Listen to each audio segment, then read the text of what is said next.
Hello guys, good morning. Welcome to my channel.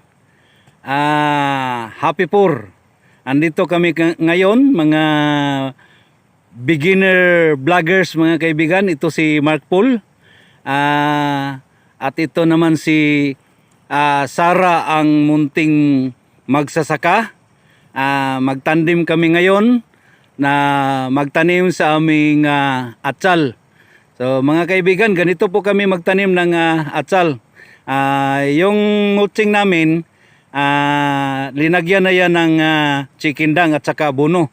Pagkalipas ng isang linggo, pwede na naming taniman.